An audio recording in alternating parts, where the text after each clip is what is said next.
If you shower or brush your teeth or try to make your hair look presentable, here's some good news. Dollar Shave Club has a lot of stuff to help you out. Dollar Shave Club delivers everything you need to look, feel, and smell your best. Shampoo, conditioner, body wash, toothpaste, hair gel, even a wipe that leaves your tush feeling tingly clean. All of Dollar Shave Club's products are made with top-shelf ingredients that won't break your budget. You'll feel the difference. Plus, shipping is free with your membership. And here's a great way to try a bunch of Dollar Shave Club's products for just $5. You can get their Daily Essential Starter Set. It comes with Body Cleanser, One Wipe Charlie's, their amazing butt wipes, and their world-famous shave butter. And their best razor, the 6-Blade Executive. Keep the blades coming for a few more bucks a month and add in a shampoo, toothpaste, or anything else you need. Check it all out at dollarshaveclub.com/Chad. That's dollarshaveclub.com/Chad.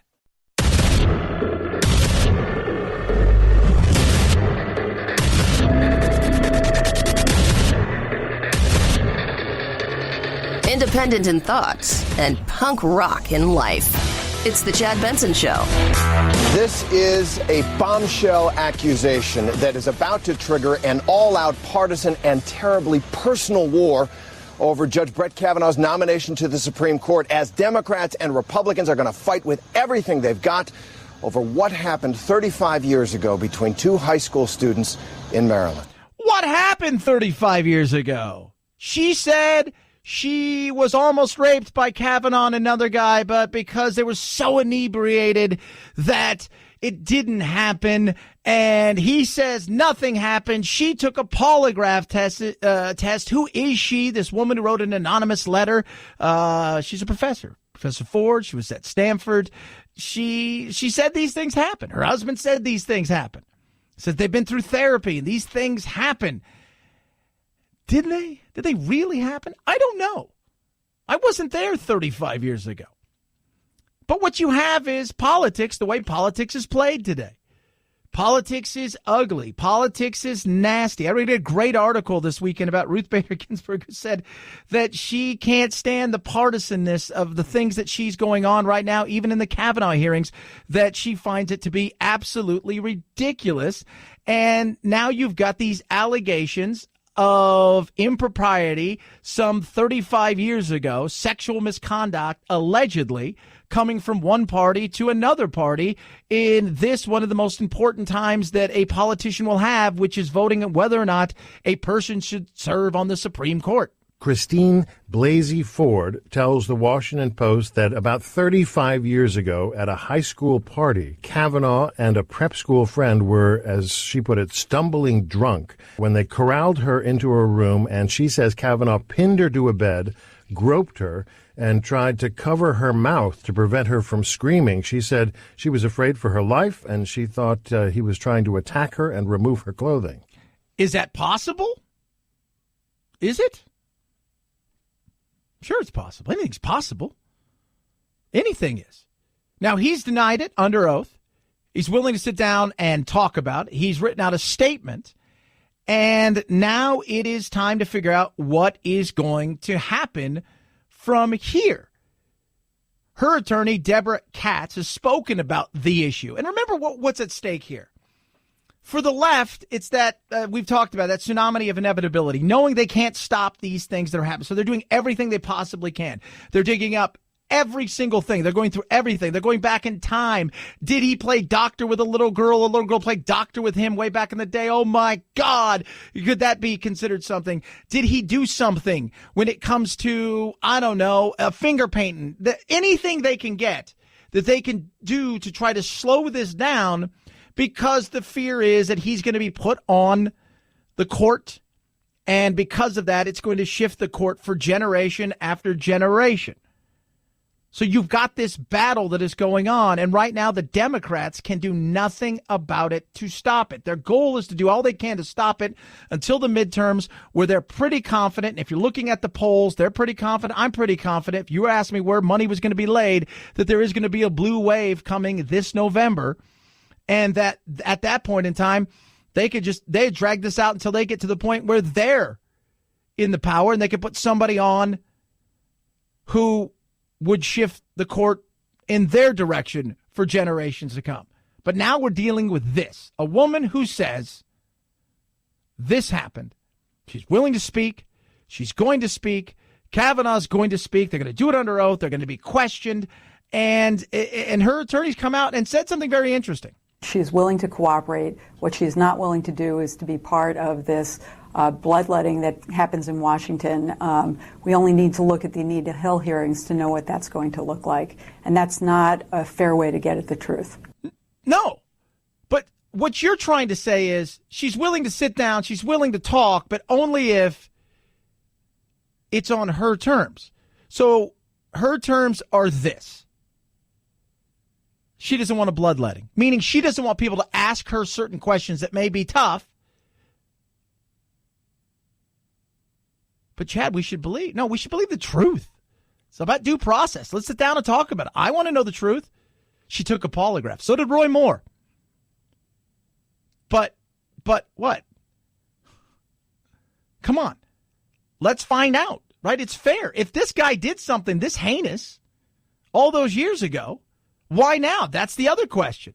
That's very much the other question. We'll talk about that. John Kennedy, Republican, Louisiana, he was very interesting talking about this. And I find it to be very, very interesting what he had to say about all of this and this entire show. And like I said, and it's been a show. It's been a nightmare of partisan politics. And when you go back and I'll post this article about Ruth Bader Ginsburg, just how she's talked about why can't we get back to the point where we used to be? I wish we could, but we can't. Listen to what he has to say. I'm fairly confident that our founding fathers did not intend the process to work this way. So far, it's pretty much been an intergalactic freak show. Senator Grassley, our chairman, did the best he could at the hearing. Senators kept interrupting him. They ignored the rules. We had over 240 protesters who stood up screaming. There were wild accusations about Kavanaugh, that he's evil, he hates women, he hates children, he hates little warm puppies. So how did all this come about? Well, there was a secret letter. Now we have this recent allegation by Senator Feinstein. She's produced a letter. It's a secret letter, and we're not entitled to see it or know who wrote it. It supposedly was put together with the help of Stanford Law School. The lady in the letter says that 35 years ago, when she was a teenager and Judge Kavanaugh was a teenager, he allegedly made sexual advances against her at a party. Kavanaugh denies it. The only other person in the room denies it. Okay, but we can't listen to him because they're men and we live in a different world. But my thing is, if you knew about this, right? So you knew about this. She was a Stanford professor, Dr. Ford. She is, and I have no reason to think she's lying, but I also have no reason to think he's lying. Here's one thing about these light bulb moments in life that happen. A good time, if you go look at this, the study and the data, a good many times, whether it's a day of importance in your life or a day of infamy in the world's, a lot of times we think we were here and we really weren't there. We think we're at this moment. We really were at that moment. A lot of these spotlight, light bulb moments aren't what we thought they were. And now you have a he said, she said scenario. Now you have a he said, she said, and we're only supposed to believe her. But if you knew this happened to you those many years ago, why now? Number one. Right? Number one. And this letter, why now? Senator Feinstein's had the letter since July for 3 months. She said nothing, zero, nada, zilch. She didn't say anything in the confirmation hearing. She didn't say anything in our confidential session with Judge Kavanaugh when the senators and the nominee met privately. And now, after it's all over, she produces the letter. In my opinion, most Americans are looking at this, most mainstream Americans, and they're thinking that Congress has hit rock bottom and started to dig. Yeah. Well, everybody knew that's what was going to happen. Everybody did. Everybody knew this was going to happen. Remember, the left is desperate because they know they can't stop anything. They may be able to delay it for a little while, but this is going to happen. Whether it happens this week or next week, they're going to have a vote on it.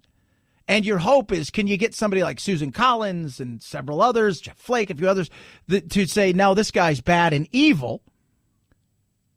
which is what it is that they're trying to do. But think about this going forward. Now, this is what it's going to be going forward. Dig to the point of ridiculousness. Find anybody that's willing to say something. Why now? This guy was on the second most powerful court in the land. You should have been going after him years ago. You should have tried to stop him then. I don't know who's telling the truth. It's 35, 36 years ago. I don't know who's telling the truth about any of this stuff. I don't know, and neither does anybody else. And I think we should get to the bottom of it. Absolutely, 100%. We should get to the bottom of it. Let's hear it. But questions are going to be answered and questions are going to be asked. And if you think that you can accuse somebody, and here's the thing, you think you could accuse somebody, and this is what a lot of people want nowadays. They want the accusation to be the truth, and they want no other questions to come back at them. And that's not the way it works. You're going to have some serious questions that you're going to have to answer, because the whole thing is here, you're potentially going to ruin somebody's life. Do you think that Feinstein or any of these people care about Judge Kavanaugh? They can give a rat's ass. If they destroyed his life, they're getting on with theirs. That's all they care about. He has a right to due process, so does she, and the most important thing is finding out truth. But in the end, as far as public opinion goes, the right's going to think it's all political gamesmanship and BS, which most of it is. The left's going to say, nope, this guy's a liar, he's a scumbag, he hates women, which they already think anyways. We're not going to find out the truth about any of this stuff because he's got his truth from that night. She's got her truth from that night. What's going to change? Honestly. 323-538-2423 at Chad Benson Show is your Twitter. You can tweet at us. It's the Chad Benson Show.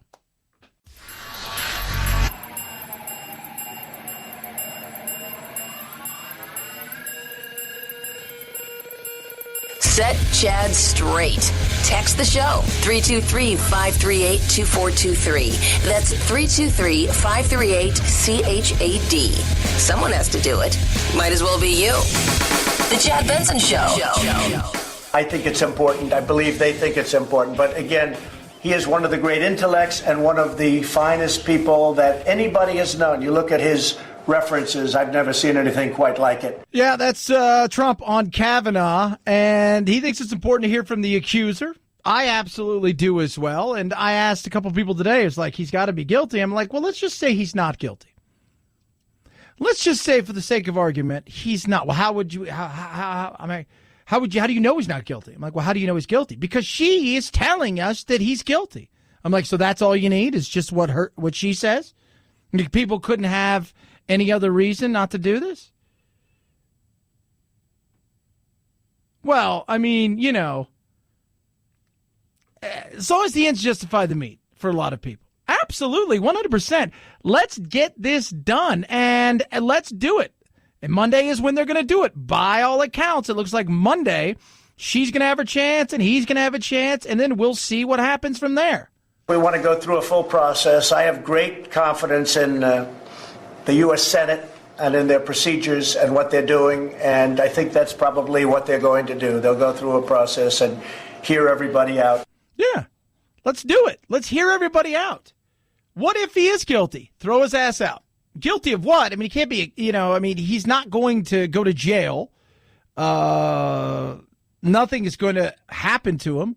He's just going to walk away in disgrace, and that's it. And then his life, for all intents and purposes, at least his public life, is over and done with, and that's it.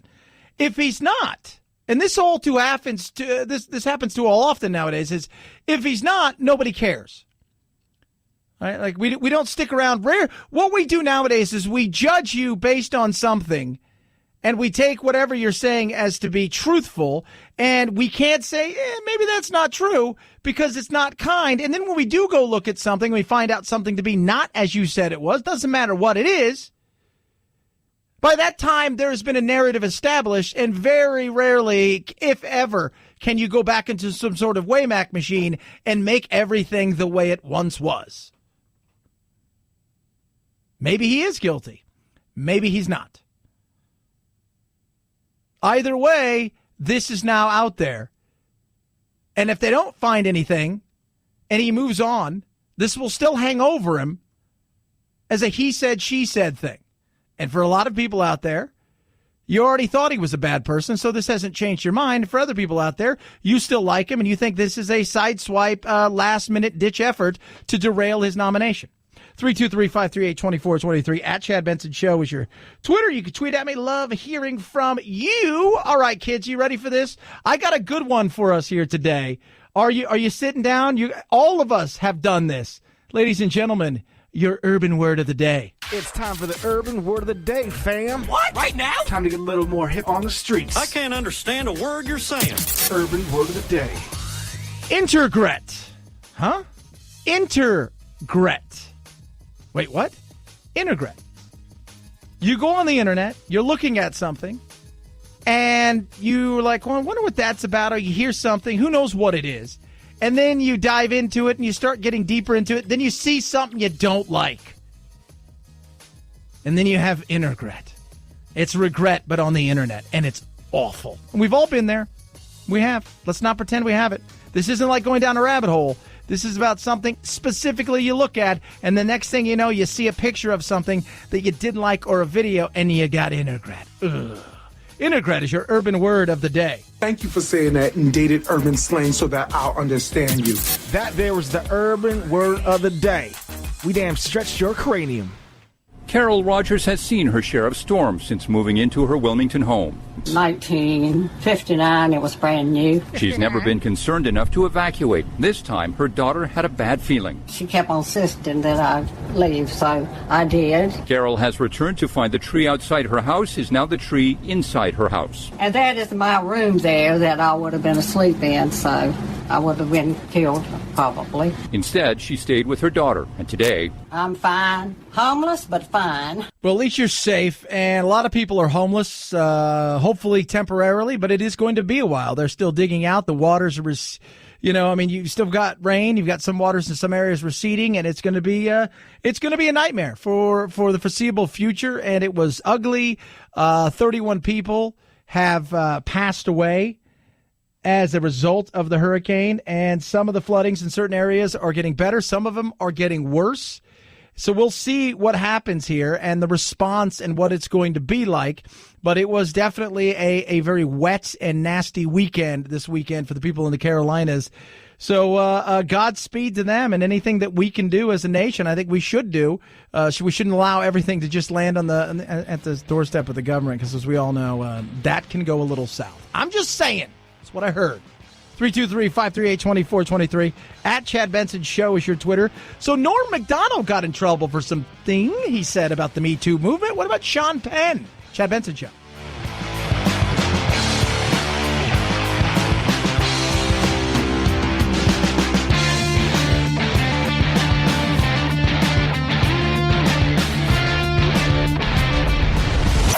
The Chad Benson Show.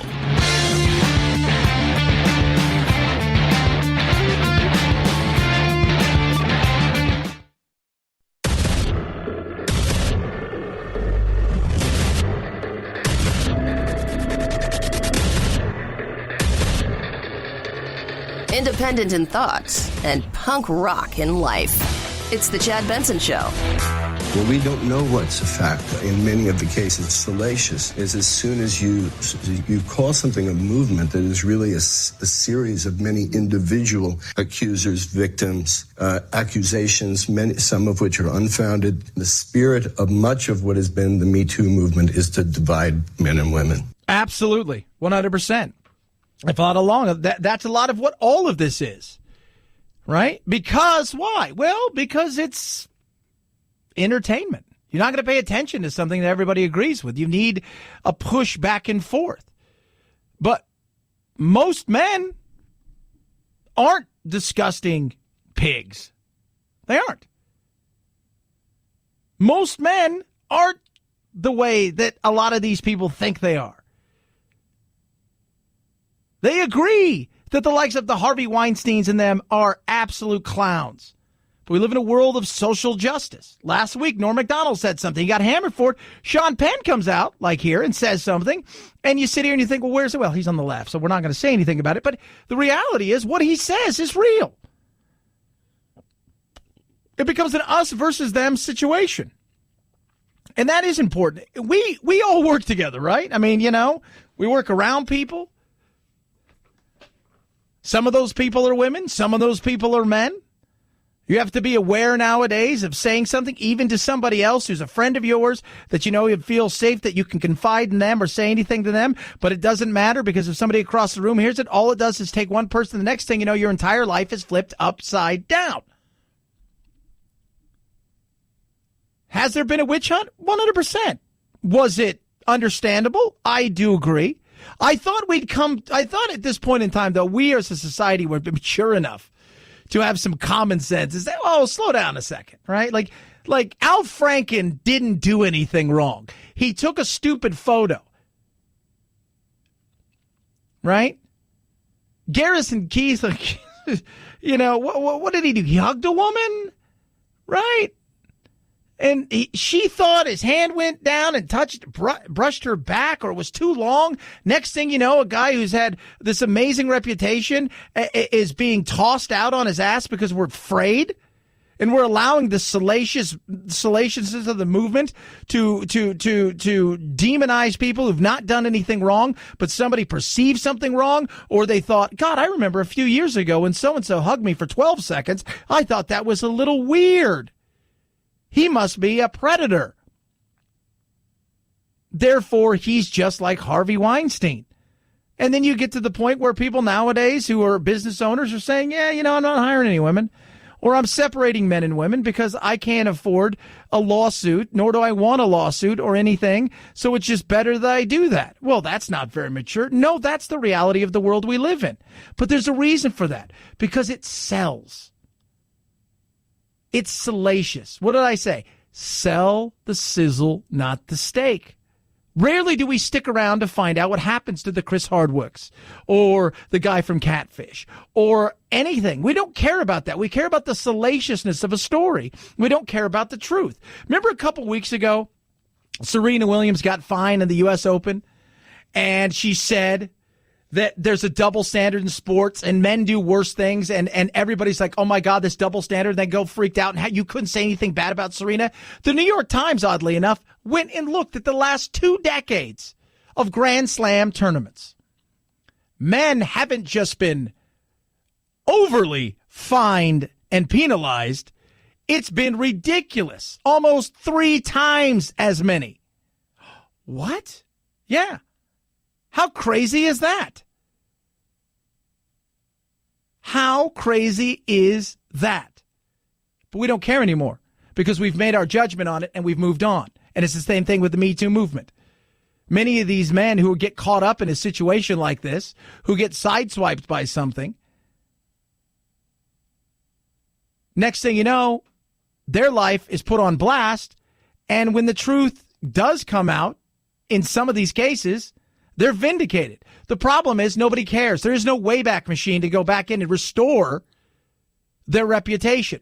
They're just still scumbags as far as the world is concerned. The women would say it's united women. I'm going to say that women that I talk to, not in front of a camera, that I listen to, of all walks of life, that there is a common sense that is not represented at all in the discussion when it comes to the media discussion of it. The discussion where if Sean Penn says this, so-and-so is going to attack him for saying this because of that. I don't want it to be a trend, and I'm very suspicious of a movement that gets glommed onto in great stridency and rage and without nuance. Absolutely. Translation, people, women, they're afraid to speak out because we live in this groupthink mentality. And it's like I've been to some of these places where, you're in an audience and they'll say something horrible about a conservative and people will look around like, oh, I'm supposed to be clapping at this. And if you dare clap for the conservative if they do something. Everybody looks at you because we live in this mentality of you better do the right thing in public. So women are afraid to step up and say, you know what, this is kind of ridiculous, right? Some of this stuff is we've overcooked this here. We have, and we need to get back to some sort of common sense because you can't, and the media doesn't want to let you. The media plays this game because they love it, and it's fun to pit one against the other. They like the Republicans versus the Democrats. They like the conservatives versus the Republicans. They like the blacks versus whites. They like the men versus women because it's something there. Because that's what sells. Look at reality television. Wake up tomorrow. Watch any of the talking head shows. What is it?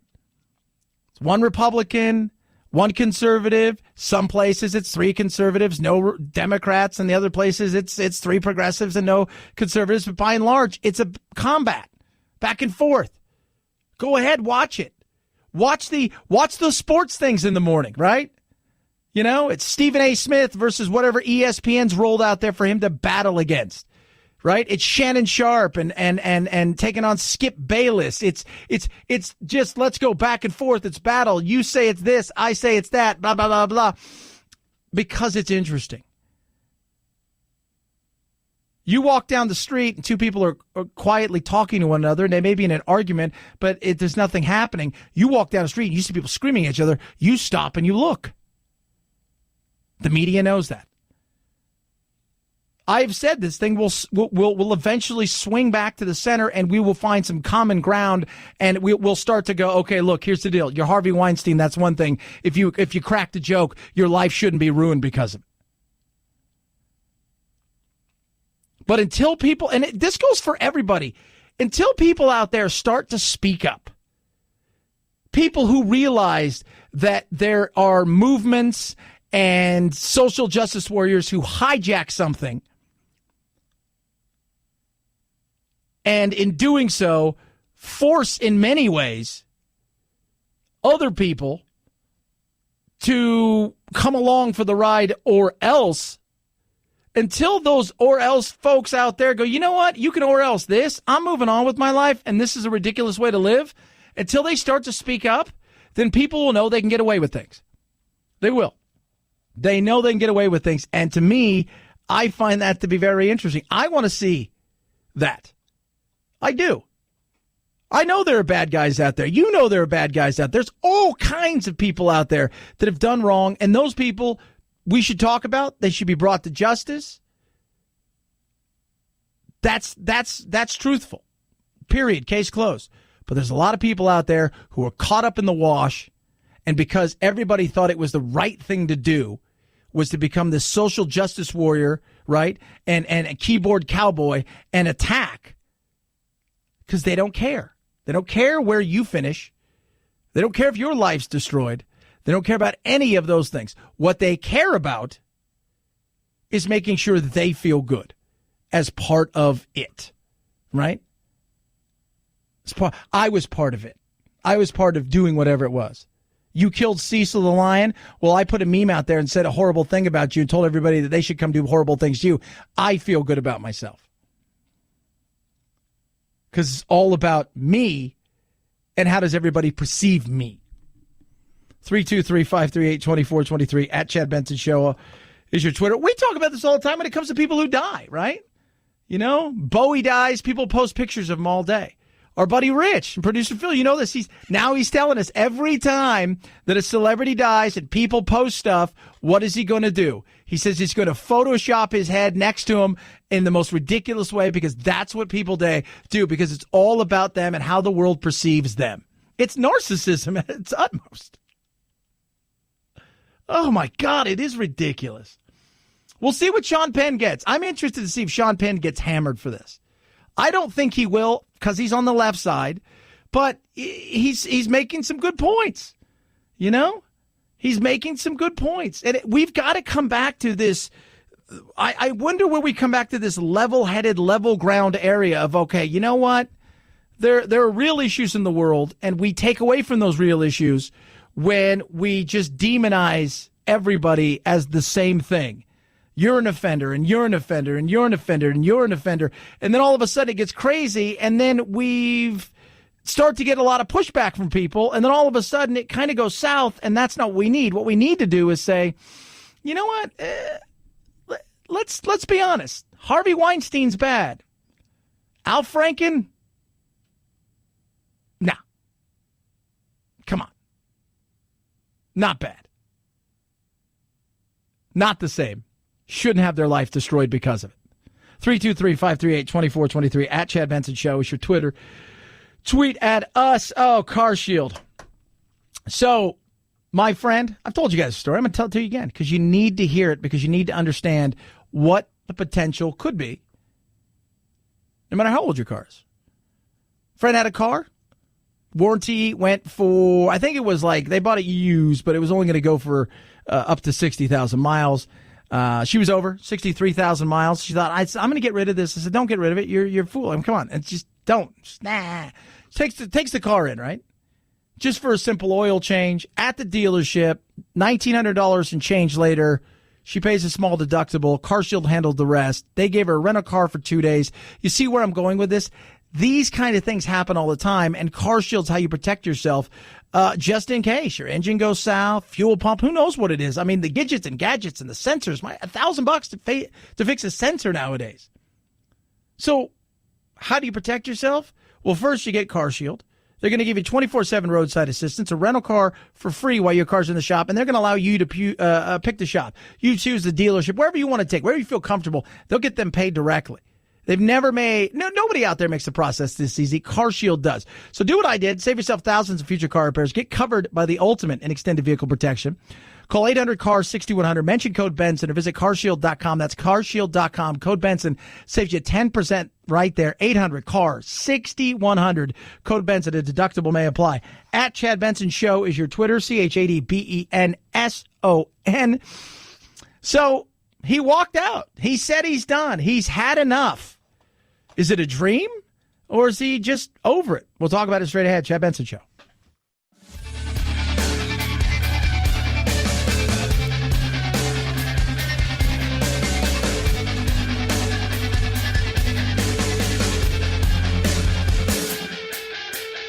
Welcome to the Alt Middle, where solutions live and ignorance dies. The Chad Benson Show. When the Buffalo Bills took the field for the second half of Sunday's game, defensive back Vontae Davis, a 10-year veteran, was nowhere to be found. They said he's not coming out, he retired.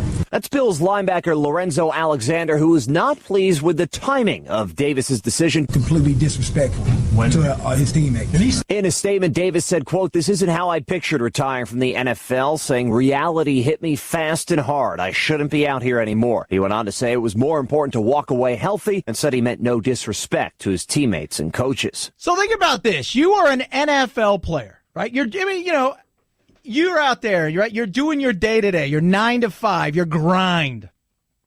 You hate your job. You put up with it.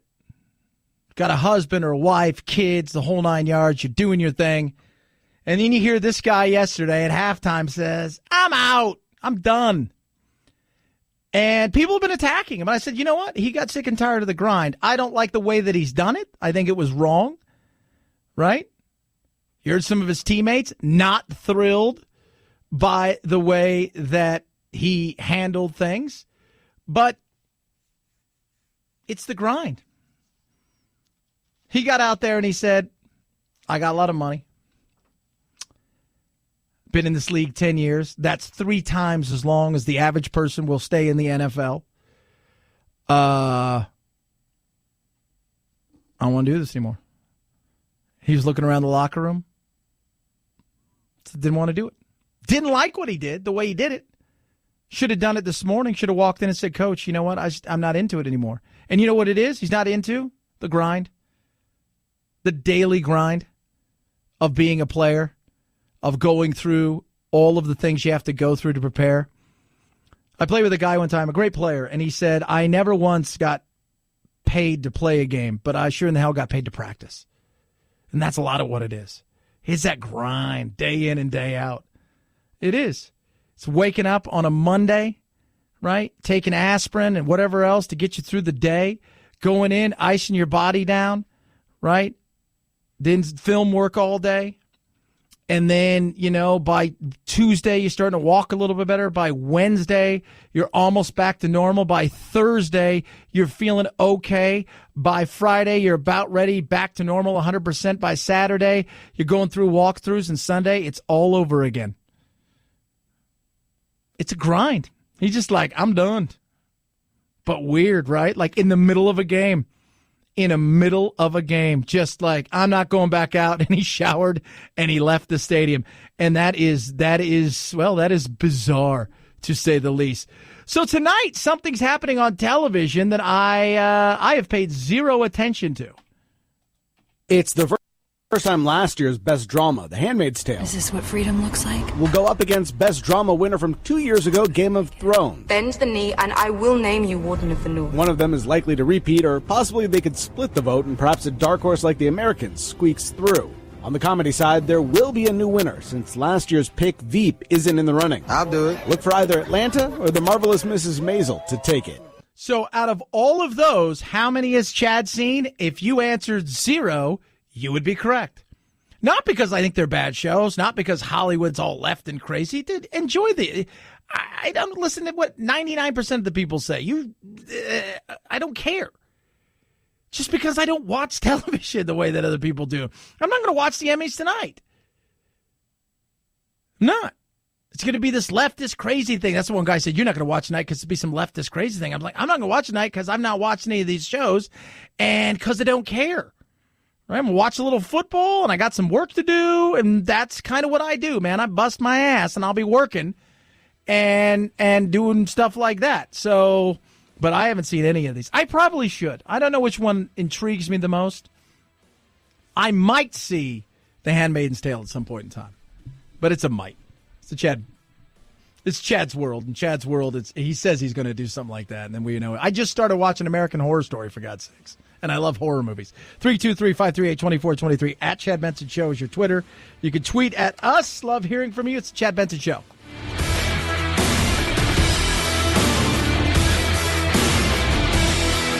This is the Chad Benson Show.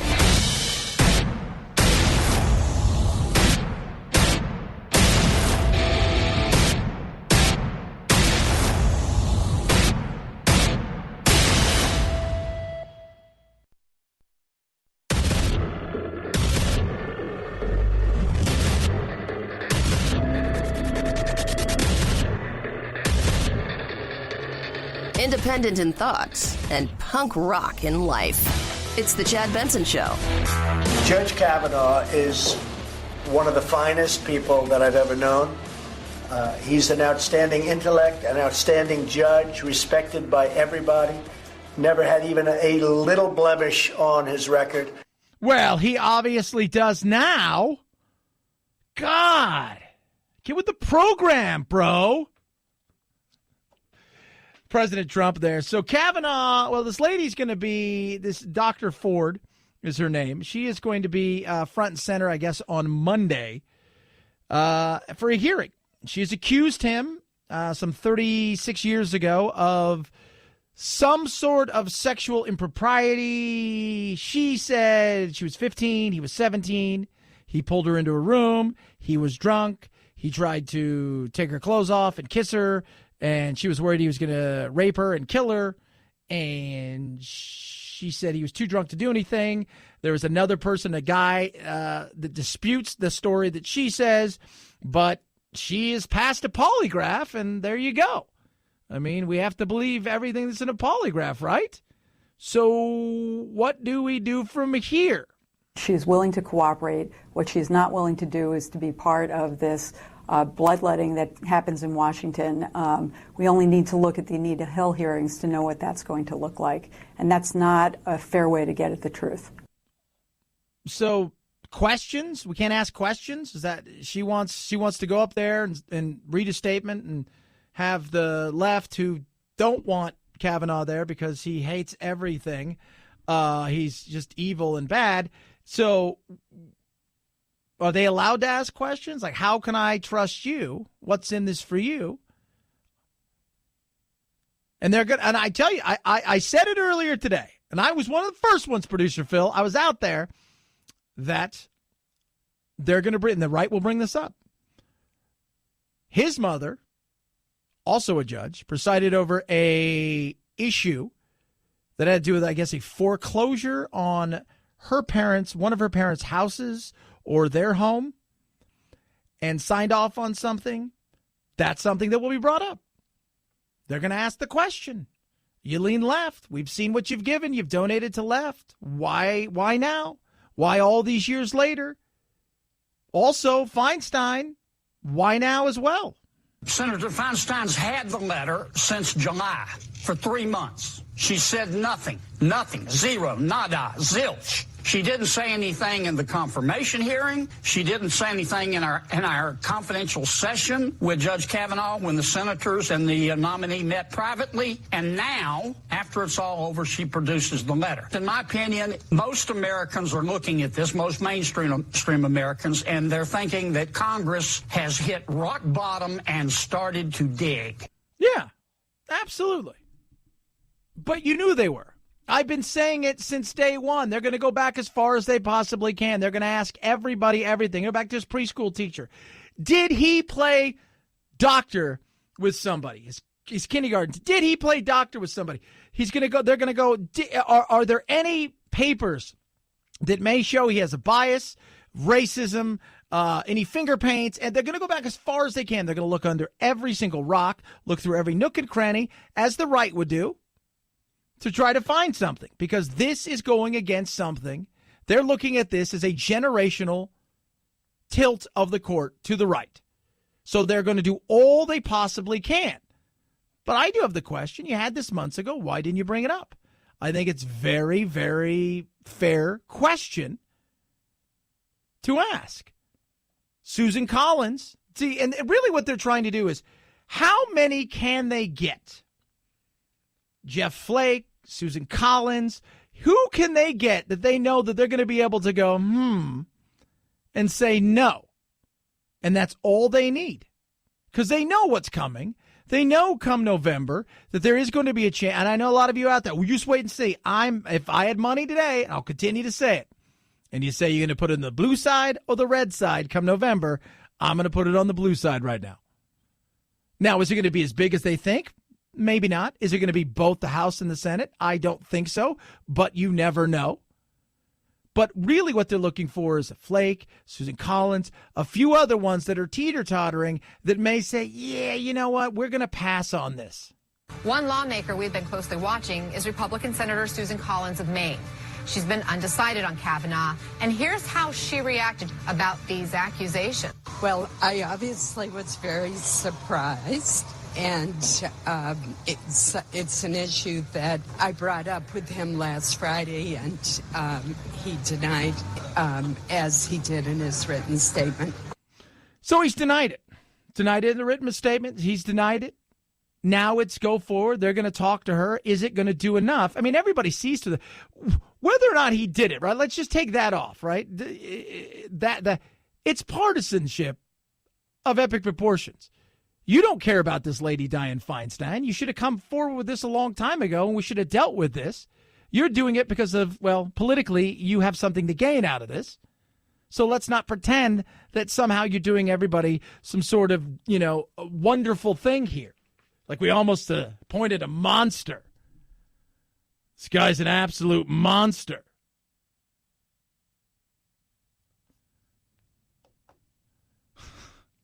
You sit back and you just laugh.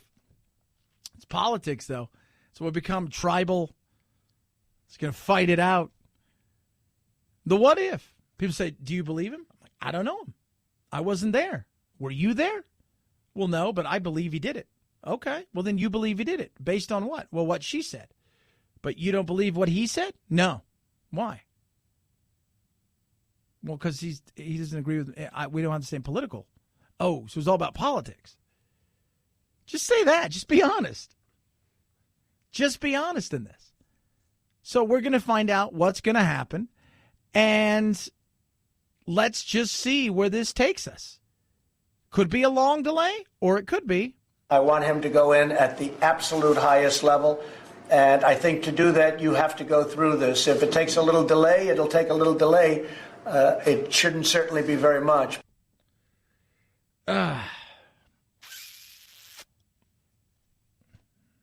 Could happen next week. Let's say Monday comes. And they go and they interview her. Maybe she's credible. Maybe she's not credible. Maybe there's some holes in her story. Maybe she you know, we realize that this is all just such a political, you know, BS gamesmanship. And then we step back and we say, And then next Thursday or Friday, they decide to have a vote, and the Democrats do what they do, and then they're hoping that the Republicans, one or two of them, jump ship, but they hold, you know, pat, and then away he goes. I don't know. I don't know what to say on this because I don't know the lady. I don't know what she said. That she took a polygraph. Her husband said, look, she had therapy about this, you know, back in 2012 or something. And, but why now? Like, even why at this point? Why not when he's on the second highest court in the land? I think that is something that is fair to ask as well. Why not get out in front of it and say, look, this guy is a predator? And usually when there is a predator, there is more than one prey. Are we going to get several of women in the past? Or is this it?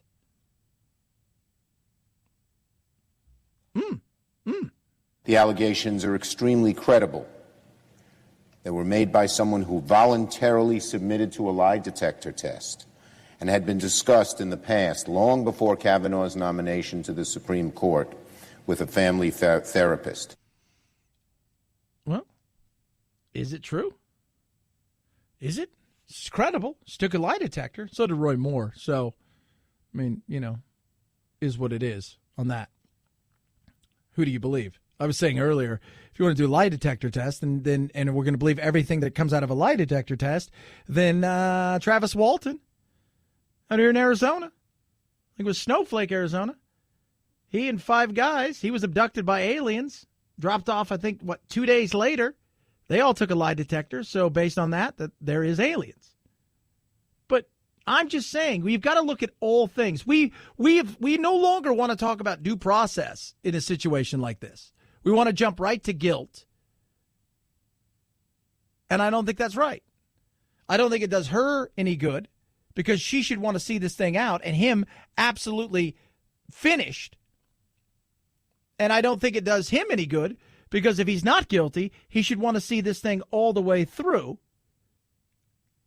Because potentially, in this weird world that we live in, people could step away and say, we're not going to vote for you. Find out later on that it was a bunch of BS and his life has been torn upside down,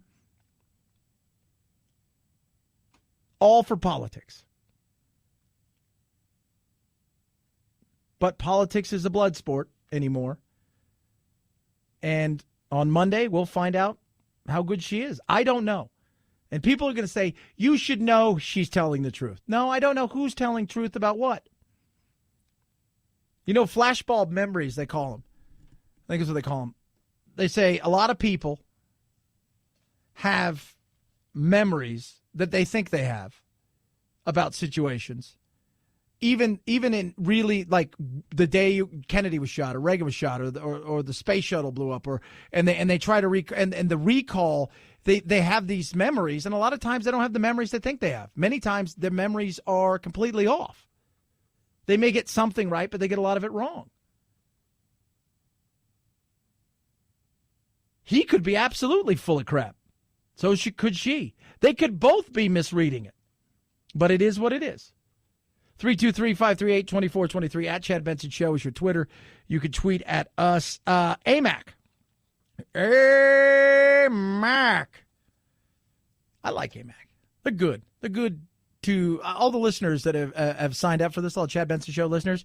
You guys know, and you guys should be out there spreading the word. It is what they do is amazing. You see ARP out there, left-leaning, but, there's just a behemoth, and they're doing their thing, and they think they've just got that space all to themselves, and you're out there going, wait a minute here, I don't believe, with a lot of that stuff, and you're out there doing that on my behalf? No, I'm going to pass. I'm going to take my money and stuff elsewhere. Well, you know what? Keep your money, because now's a chance for you to join AMAC for free, and on top of that, get all of the benefits and then some that big behemoth offer. How about 40% off movie tickets? 60%, up to 60% off supplemental dental plans. 40% off SeaWorld, Legoland, Six Flags, Disneyland, Disney World, just to name a few. Hotel booking, rental car booking discounts, retail restaurant discounts. You get where I'm going with this. Huge. And I said keep your money because it's free to join as long as you're 50 or older. A 1-year membership. This is what I want you to do. Go to amac.us/Chad. Sign up for free. They don't even want your credit card. It's just a year membership. Enjoy it. See how much you like it. You're going to love it. amac.us/Chad. amac.us/Chad, or call 888-355-1668. That's 888-355-1668, or online at amac.us/Chad. At Chad Benson Show is your Twitter, ChadBenson. Michael Moore loves Donald Trump. Chad Benson Show.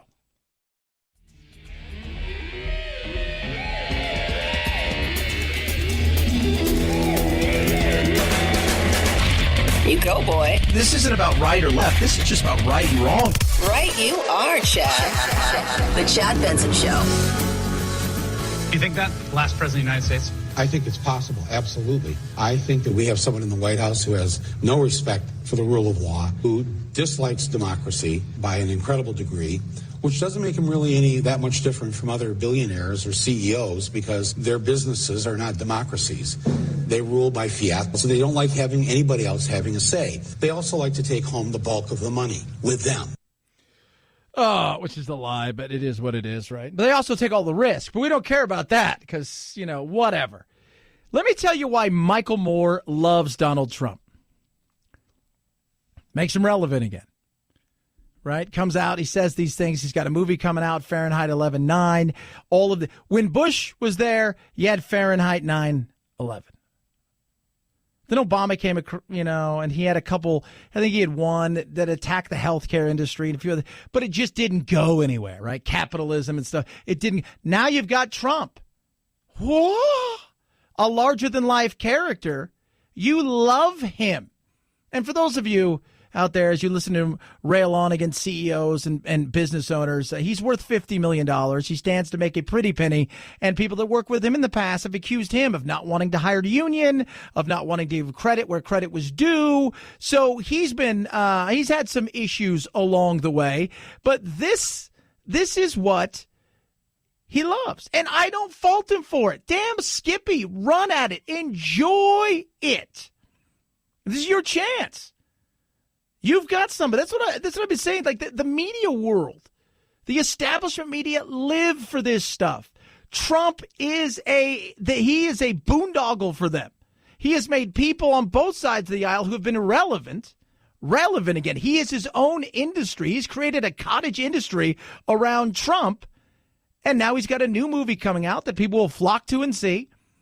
And it's not a documentary. It is an activist movie. A documentary is here's both sides of a story. You kind of decide and we go from there. This is not that. But you know what? People are going to flock to it. And he's going to make a ton of money. And I got no problem with it. But don't tell me you have a disdain for Trump when secretly you know this guy is a money-making machine for you.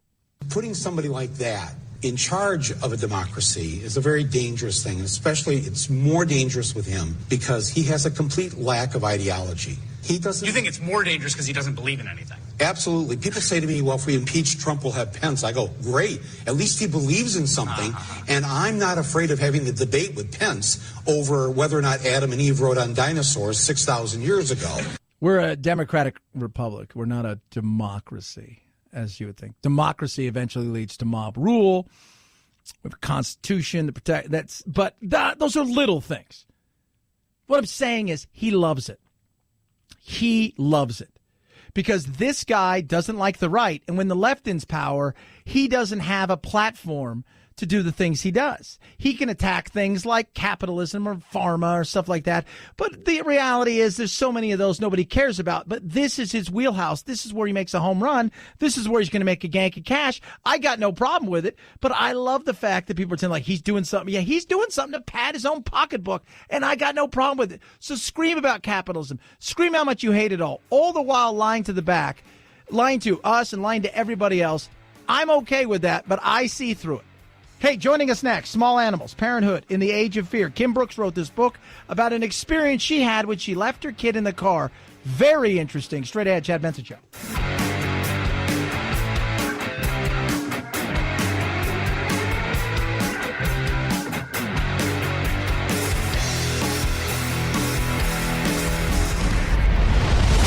The Chad Benson Show.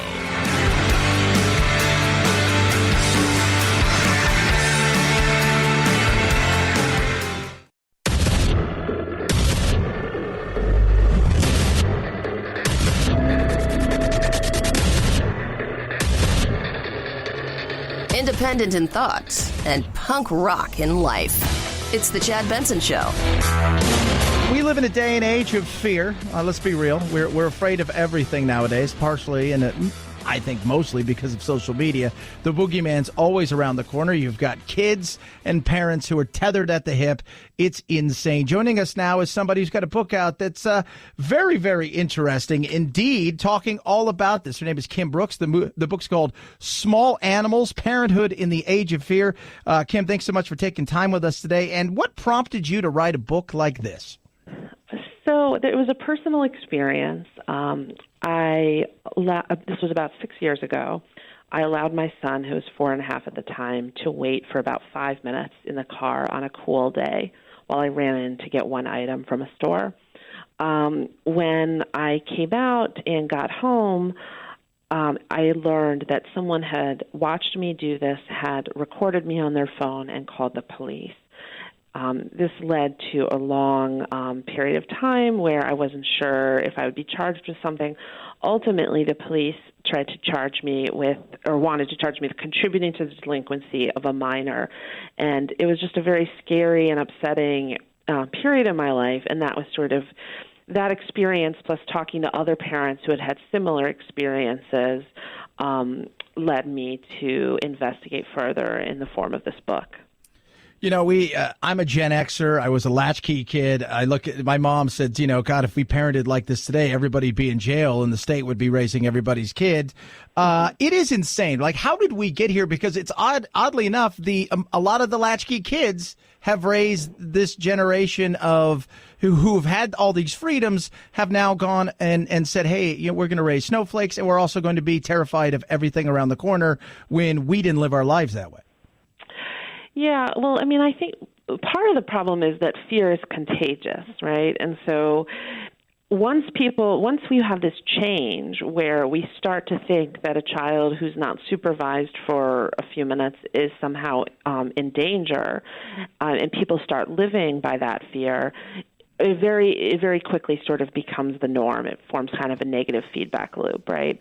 So what I think happened is that sometime in the late 80s, say the 80s and 90s, you had two things happening. On the one hand, you had these very highly publicized abduction cases and cases of kidnapping and terrible but very unusual things happening to children that were in the media. And so suddenly those kinds of things that happen to kids in public spaces seemed like a lot more risky than they actually are. And then, you know, at the same time, you had this decade where everything about raising children is suddenly privatized, and we make parents responsible for everything. So we're responsible for our children's safety, for their education, for their enrichment, for transportation. And so I think that these two things kind of collided to start creating an atmosphere where parents feel like they need to be attached to their children all the time. And then once you get a critical mass of people parenting in that way, it becomes very difficult to move against that norm. Talking to Kim Brooks, the book's called Small Animals, Parenthood in the Age of Fear. You know, it's funny because I've talked to a lot of parents because, you know, I still parent kind of like it's the 70s and 80s. You know, you got to give your kids some freedom, and I think that's a wonderful thing. And for a lot of parents out there, they don't. And it's crazy because even when I talk to some of them, it's not that they don't want to. In this day and age, a lot of it is the fear factor of being judged by others and being snitched on by others, which causes them to change the way they parent, even though they know that what they're doing long term probably isn't great. Right. I think that's true. Yeah. And, you know, unfortunately, there's no real easy answer other than working together, forming groups of parents, and sort of changing this norm. You know, it has to become normal. It has to become, we have to go back to a place where it's normal to see kids out on the sidewalk or playing by themselves or walking to school by themselves. And that has to happen by people doing it, you know. I talk a lot about Lenore Skenazy, who I interview in the book, as she's a parenting advocate, and she's founded something called letgrow.org, where parents can connect and sort of form communities of people who want to give kids more freedom. And I think that helps a lot. You know, it's a lot easier to let your kid go with one or two friends or siblings and let them go as a group to do things independently than to sending a kid out alone. Yeah, and that's the fact that we even have this situation now where we have to have free-range parenting and all of these kind of things. Right. Next thing you know, the police showing up at your house, as you well know, and then all of a sudden things start going south, all because your kid wanted to go with their little brother or sister across the street at the park and play by themselves because we think, you know, the boogeyman's around the corner. How many people a year, you know, you say it best, you know, we're worried about X when Y is the thing we should be worried about. You even said the most dangerous thing you did to your child that day was you drove there, not leaving your kid in the car for a few minutes while you went inside. And we seem to think that the boogeyman does lurk, and that, I think, is a lot of the media playing because they sell fear, and if it bleeds, it leads, and that's scary. I do think that's a lot of it. I think the media is a lot of it. But I think it's actually bigger than that. I think it is a breakdown in community and a breakdown in just kind of basic trust. You know, this whole movement that started when we were kids of stranger danger, right? The idea that anyone you don't know is like somehow out to get you or molest you or kidnap you, and never talk to a stranger is a really like harmful way to live. I don't think it's a good lesson. I think we should be teaching our children how to talk to strangers and, you know, how to ask a stranger for help. A lot of the people who I've spoken to who are my generation or older will talk about how, you know, they did lots of things on their own when they were a kid, and how their parents would tell them, if you need help, if you get in trouble, ask an adult. You can't do that if you think that, you know, every adult is out to get your child. Yeah. Oh, God, no. I mean, not only is this stranger dangerous, the stranger I may go to for help is also a stranger. So I'm caught in an issue here where there's too many strangers. You know, as you go around, and I know you're out there speaking and you're taking your tour out there to talk about your book, Small Animals, Parenthood in the Age of Fear, as we talk to Kim Brooks here. Do you have parents who come up to you and say, look, this is this book is needed, but the fear factor is we do live in a judgmental time where we have social media. We have do-gooders on every corner. My mom lets my little nieces and nephews ride their bikes or their scooter without a helmet, and you got three people at the street coming down the street saying, you know, how dare you do that? That's the stuff that drives me crazy. What are parents saying to you about this? Yeah, I mean, I hear that a lot. I think that's one of the things I've heard most is that parents want to parent less fearfully, that they want to be able to give their kids more independence, but they, you know, there's, on the one hand, they're afraid of legal repercussions, and I think that those fears are real. I recently learned that 10% of all American children will have Child Protective Services report filed on them in their childhood, which is incredible. 50% of African American children. So I think that's a real fear, and that has to change in terms of the laws and, you know, protections of parents and their rights. But the other thing I hear is also what you mentioned, that there's just fear of being judged, or fear like, oh, well, what will the other parents think? They, you know, even if they don't call the police, they're not going to think I'm doing things right or whatever. And to that, I mean, I guess I just say, I mean, that's kind of what moral courage is, right? Like doing what you think is right, even if maybe other people don't approve. How are we going to teach our children to stand up for what they believe in, even if it's unpopular, if we're not doing that ourselves? Oh, absolutely. Trust me. I every day I battle it, and I sit here and I get backlash for something I said. Both sides attack me for something. And you say to yourself, well, I think if people are attacking me in certain ways, I think it's a good thing. And I think you got to teach your kids that.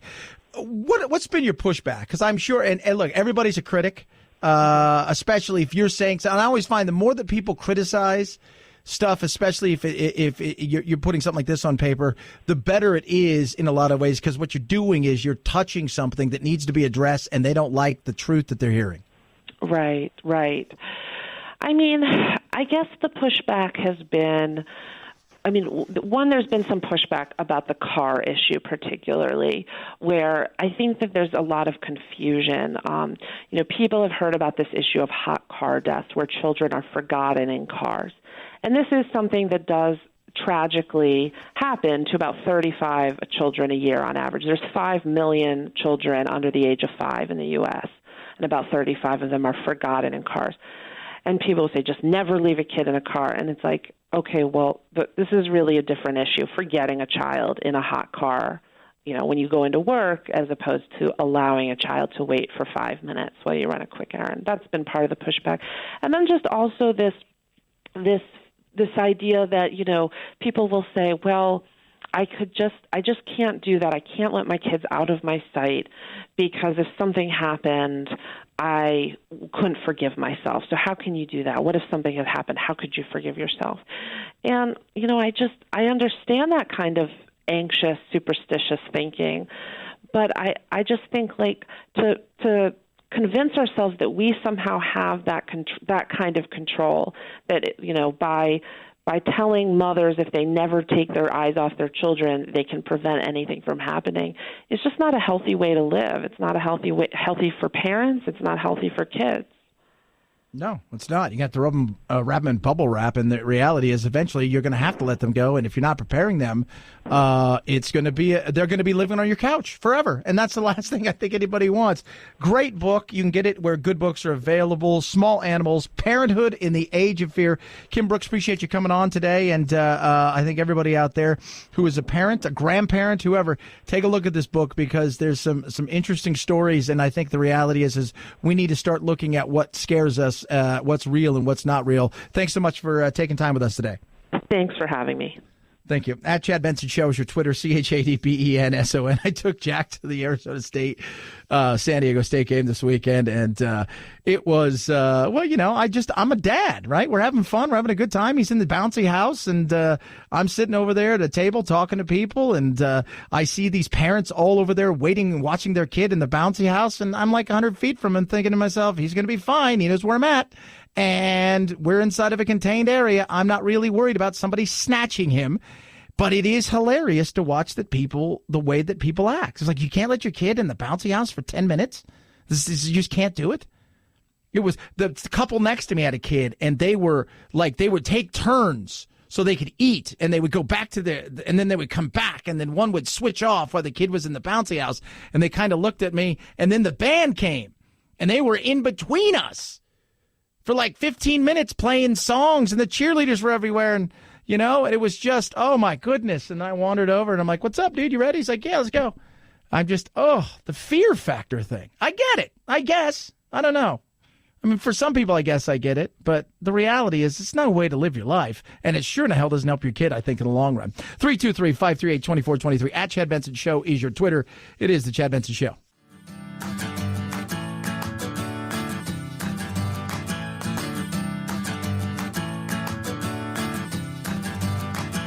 Running with scissors sounds great compared to this. Say Saturday around noon, Arthur Medici and his friend were riding waves on their boogie boards about 30 yards out into this water right off this Cape Cod shore.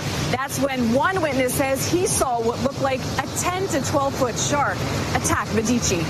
Sprinted back up the beach, screaming like a lunatic. Call 911. There's been a shark attack. I have a report of an unknown shark bite. Medici was rushed to a nearby hospital where he was later pronounced dead.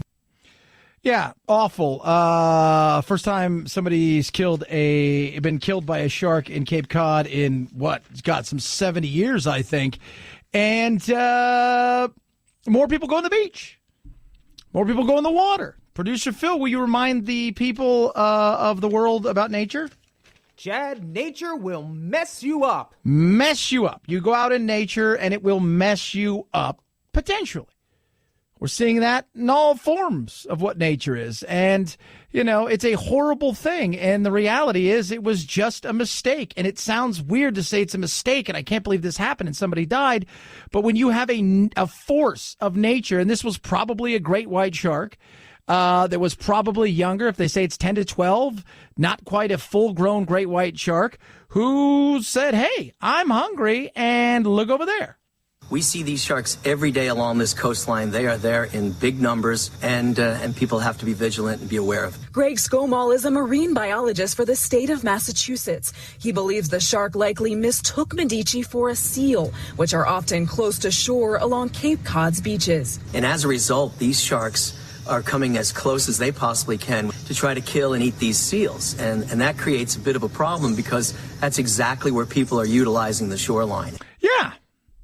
And no animal, there's very few animals that will hunt and kill a human being for food. Crocodiles have no problem eating human beings for food, and they take a large number of prey. It's been thought in the past that certain lions can get a taste, and even some tigers. In fact, there's a famous hunter that's being brought in a situation, I believe it's in India, where there is a tiger that is killing. And they believe that, it's killing on purpose. And polar bears were thought to actually enjoy the hunt of human beings. But sharks are not one of them. Sharks not one of them. And no animal, minus probably the crocodile, takes it just because. Sharks, though, they bite. And when you've got something that's 10 feet long and it bites you, you get bit. And even though it might go, I don't want any part of that. The problem is it's taken off your leg and you bleed out. But here's the thing. The chances of you being attacked by a shark are slim to none. And most people realize that and they want to swim. People seem resilient and undeterred by this tragic event. In fact, we've seen several people coming to the shores and looking as though they want to try to get into that water. But for now, the restrictions remain in place and people are heeding the warnings. Yeah, and you've got to look, and they'll tell you, too, if you're smart when it comes to, like, sharks. A perfect example. You ever watch Shark? All you do is watch Shark Week one time, and you're like, all right, I know what not to do. Be careful around rivers that flow into the ocean. Be careful around, like, early morning as the sun is coming up, or dusk as the sun is going down. If you see plenty of seals and stuff, be wary that there may be something around outside. I mean, it's kind of the common sense thing, but people don't do that. Authorities warning the booming seal population is causing a feeding frenzy. And we've seen officials taking added measures in this area to warn people of the dangers of sharks, even handing out flyers urging everyone to avoid murky water, never to swim alone, and never to get in the water if you see a seal. Yeah, there you go. That's because they like them. They're like, hey, you taste delicious. Nature can do some horrible things, right? Like, you'd be surprised. We look around the world and we think, okay, we are the top predator for all intents and purposes, but mosquitoes kill a lot. We'll talk about that later. Guess what? Dogs, on average, kill 25,000 people globally a year. Snakes kill 50,000 people globally a year. Nature can mess you up. Just letting you know that. 323-538-2423. At Chad Benson Show is your Twitter. You can tweet at us. Love hearing from you. Check out Chad Benson Show TV on the YouTube. Follow us at Instagram and Twitter as well. It is the Chad Benson Show.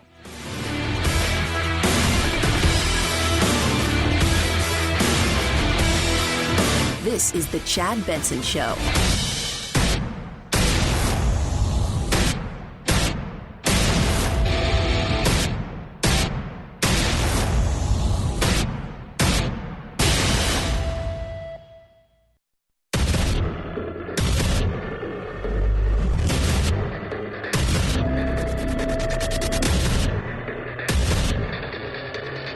independent in thought, and punk rock in life. It's The Chad Benson Show. This is a bombshell accusation that is about to trigger an all-out partisan and terribly personal war over Judge Brett Kavanaugh's nomination to the Supreme Court, as Democrats and Republicans are going to fight with everything they've got over what happened 35 years ago between two high school students in Maryland. So what did happen? We'll never know. That's what I know what happened. I know we'll never know what exactly happened. One person is accusing somebody else of trying to rape her, according to her. According to him, nothing happened. According to another person that was there, nothing happened. According to her, Brett Kavanaugh, then just a dude, Brett, what's up, bro? Got a little drunk, pushed her in a room, held her down, kissed her, tried to take off her clothes. She thought she was going to die and be raped. He was too drunk to go through with it, according to her. And now this letter appears out of nowhere, and you've got a woman who is a well-respected professor, a doctor. She was at Stanford. I don't know if she's still at Stanford. They helped her put together this letter. It was sent to a colleague of Feinstein who was then passed on. They've known about this letter for a while. She's had it for 3 months, and voila, out it comes. There's no partisan political politics there. I don't know what is going to happen. What I do know is she went to a therapist, took a polygraph test, and apparently she passed it. Then I said, so did Roy Moore. So what do we have here? I mean, we all think that is the end all to be all, right? Like, that's it. That's the end all to be all. Like, she took a polygraph, that's it's truth, the whole 9 yards. Well, I can point to a lot of things, right? Snowflake, Arizona. Guy there was abducted by aliens. People saw it. It became Travis Walton was named, became one of the most widely recognized alien abduction of all time. People took polygraph tests. They all passed it. So are they 100% telling the truth, or did something else happen? We can't pick or choose here. We're never going to know what took place. Kavanaugh is ready to do, he's already been under oath and denied anything. Since you became a legal adult, have you ever made unwanted requests for sexual favors or committed any verbal or physical harassment or assault of a sexual nature? No. Have you ever faced discipline or entered into a settlement related to this kind of conduct? No. He says no. That's under oath. Right? Well, yeah, but she said as adult he was 17, so look, I don't know where this is going to go. What I do know is it's partisan politics. That's what I do know. It is partisan politics. You knew you had this letter for a long time ago. Why didn't you release this letter? Senator Feinstein's had the letter since July for 3 months. She said nothing, zero, nada, zilch. She didn't say anything in the confirmation hearing. She didn't say anything in our confidential session with Judge Kavanaugh when the senators and the nominee met privately. And now, after it's all over, she produces the letter. In my opinion, most Americans are looking at this, most mainstream Americans, and they're thinking that Congress has hit rock bottom and started to dig. Yes, of course. You knew that was going to happen. You absolutely knew it was going to happen. I said that. They were going to go back and look for every single thing they could find about this guy. They were going to look through his finger paintings. They were going to talk to his preschool teacher.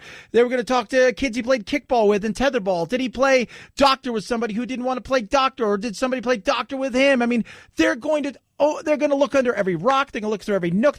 Because the tsunami of inevitability that's happening to them right now, that is taking place, they know what's coming. The fear is this is going to shape the courts for decades and decades and generations, and oh my Lord, and there's nothing they can do about it. So the Democrats have this. This was their ace card. This was it. They were going to play this, and damn it, this is it. You can't stop it now. Not now. We got the Me Too movement. She is totally telling the truth, even though there's due process, even though it's a he said, she said thing with another he there that said, man, that didn't happen. She's 100% right. But you know what? In this day and age, If you're on the right, you're looking at this saying this is all partisan politics. If you're on the left saying, well, she's absolutely telling the truth. This guy's exactly what everybody thinks he is. He's a monster. He hates women. He's a sexual assaulter. But you believed all of that 2 days ago, 3 days ago, 4 days ago. You had your thought on this.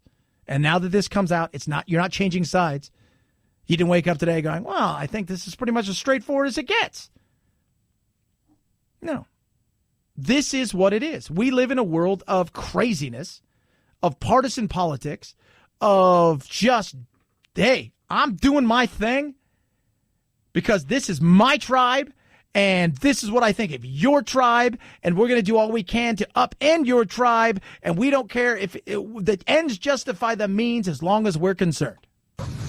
I'm fairly confident that our founding fathers did not intend the process to work this way. So far, it's pretty much been an intergalactic freak show. Senator Grassley, our chairman, did the best he could at the hearing. Senators kept interrupting him.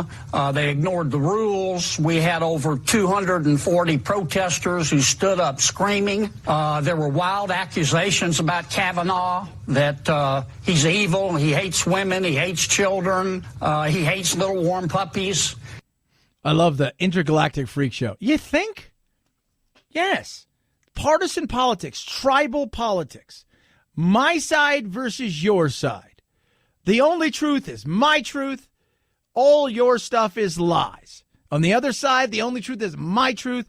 All your stuff is lies. I want to do whatever I can to stop your side from succeeding, and you're going to do everything you can to stop my side from succeeding, and boom. Remember, these hearings for Supreme Court Justice, Brett Kavanaugh, Ruth Bader Ginsburg, Scalia, whoever it was, this was also, these things are set up to find out if you're competent enough to do the job at hand. But we've stopped that because we've realized now the courts, which were once the last thing, are now the first thing that people think about. You challenge everything. The courts are now probably the most important of the three. Because they are the final word. They are God. This is the final word. They are the interpreter. The interpreters of the Constitution. They are the final word. Because even if you pass a law, we could challenge the law. It's frustrating. It is. And now it's a he said, she said. I don't know if this woman, I don't know any of it. Because I'm also at the point in my life where I'm so cynical based on politics and movements and whatnot, that you just sit back and go, I can't tell anymore. I can't tell why you're doing this. Why did you have this 3 months ago? Why did somebody have this 6 months ago? Why did she wait 35 years? Why? Wasn't like he wasn't a well-known judge. He was on the second most powerful court in the land. Why now? Those are fair questions to ask. Now, her attorney, who, I'm going to say this for transparency, a little bit of a lefty, Deborah Katz, talks about how they want to cooperate.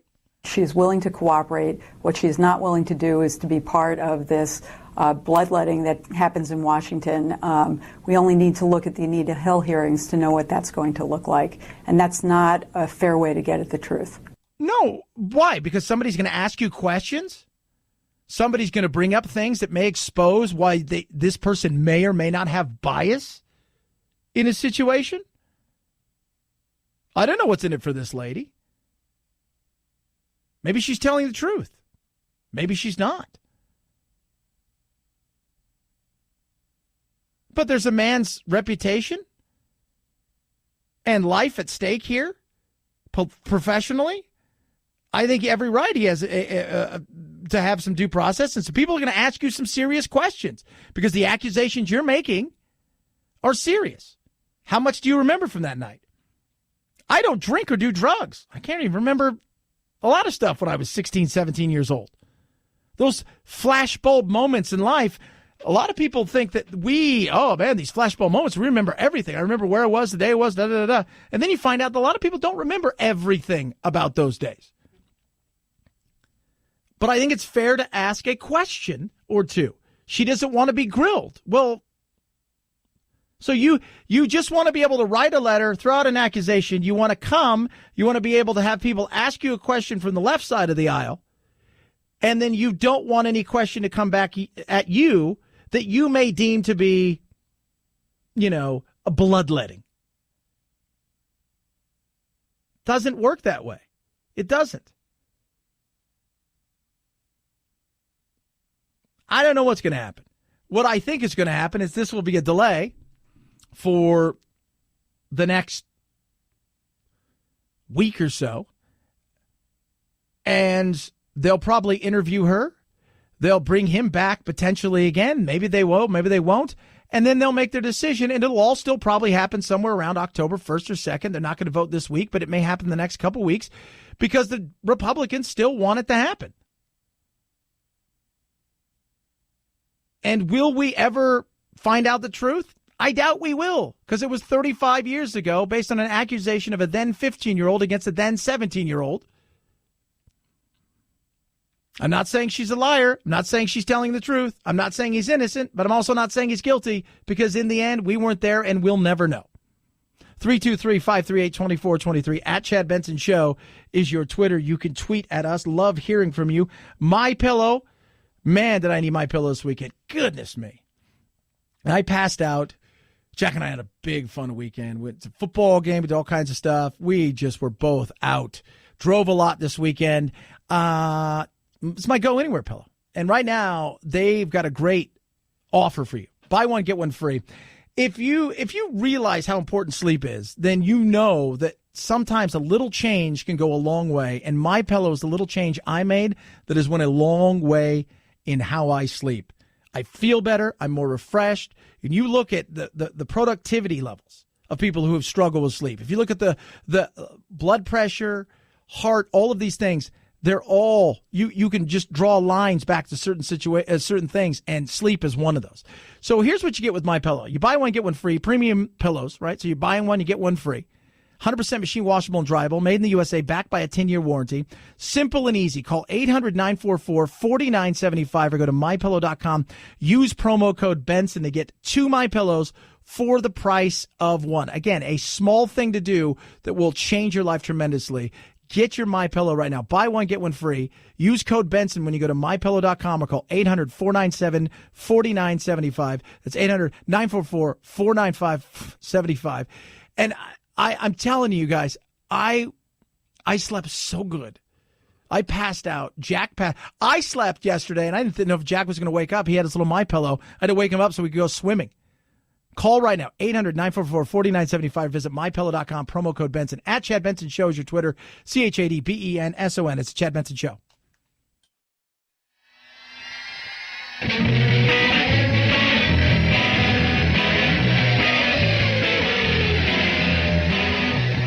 While pointless pundits ponder what was, Chad wisely wonders, what's next?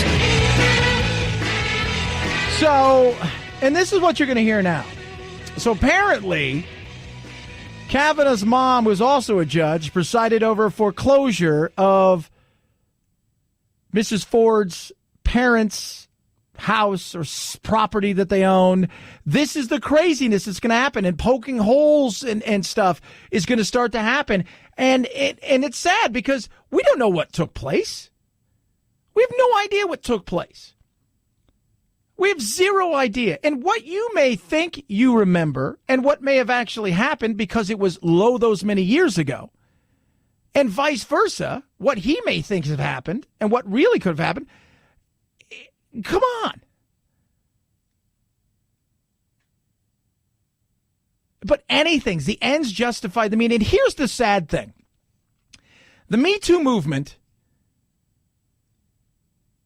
is harming people who have real issues out there because it's become a issue of guilty, period, case closed on. We move on.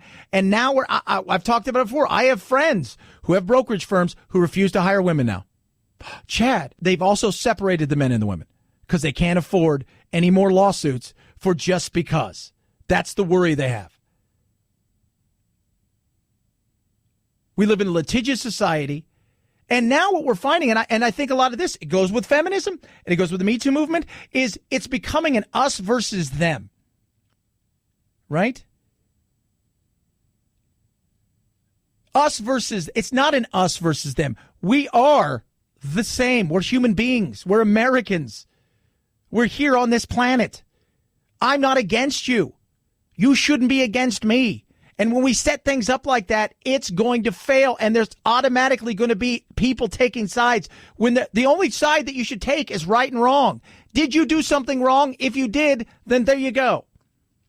Not, I'm going to agree with this guy because he's a guy, or because he's white, or because he's a Republican, or I'm going to agree with her because she's a white woman, because she's a professor at Stanford who leans left and she's telling the truth. No, it's not an us versus them. We got to get away from it. It should be the right versus wrong, not because of a movement, but because that's the right thing to do. Well, it's the right thing. No.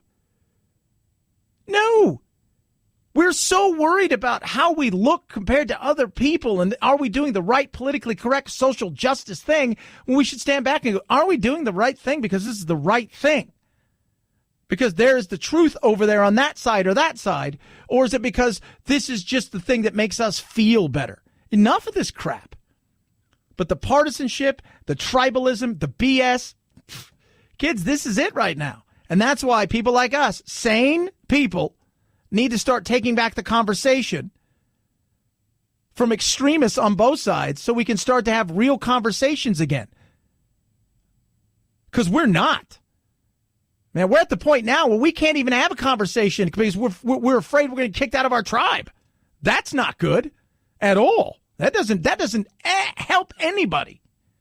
323-538-2423. At Chad Benson Show is your Twitter. You could tweet at us. It's National Constitution Day. We're going to touch on that, what Jeff Sessions said, speaking of insanity. Also, Michael Moore speaking out about something. What is he talking about? I'll tell you what he's talking about. Trump. How much he hates to love him. What? Oh, yeah, kids. I'll tell you about that. Chad Benson Show.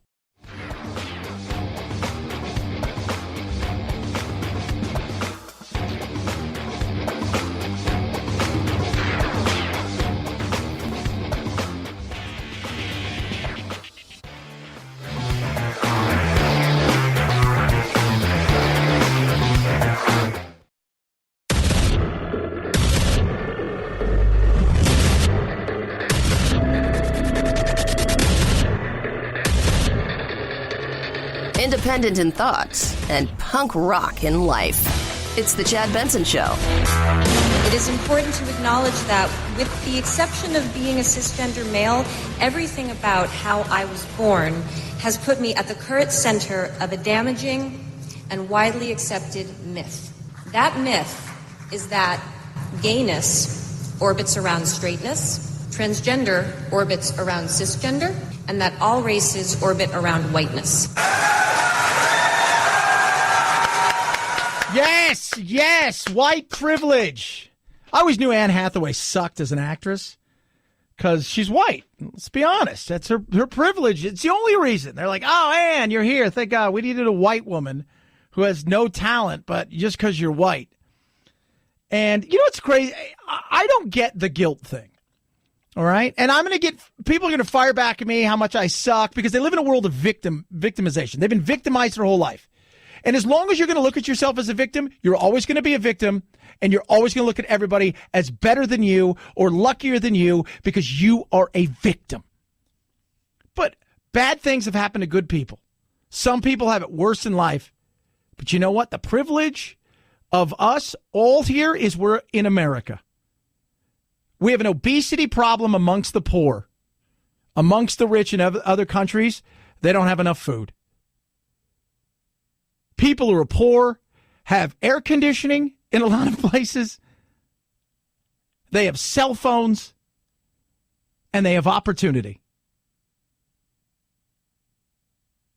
But other people have... I don't care about other people. And neither should you. You should care about yourself. This is what happens. People get up there, white elitists who feel guilty because they have everything. And they can take their pictures and throw them on Instagram, Finsta, and do all these kind of things. And they're, oh my God, I'm so sorry for being popular. I would never ask a person, gay or straight, black or white, trans, whatever, to apologize for being born who they were. We talked about it last year. Let's talk about the privilege of even being on the planet. Some scientists estimate it's 400 trillion to 1. The Buddhists estimate it's about 700 trillion to 1, about 300 more trillion to 1 for you to even be born and being on this planet. The way they look, I think the way they went about it is they said that you're collectively your relatives to the point of like 2.5 million people had to meet and to get you to the point where you're being born. So think about that as a privilege for even being here on Earth. And let's take it a step further. Stop apologizing.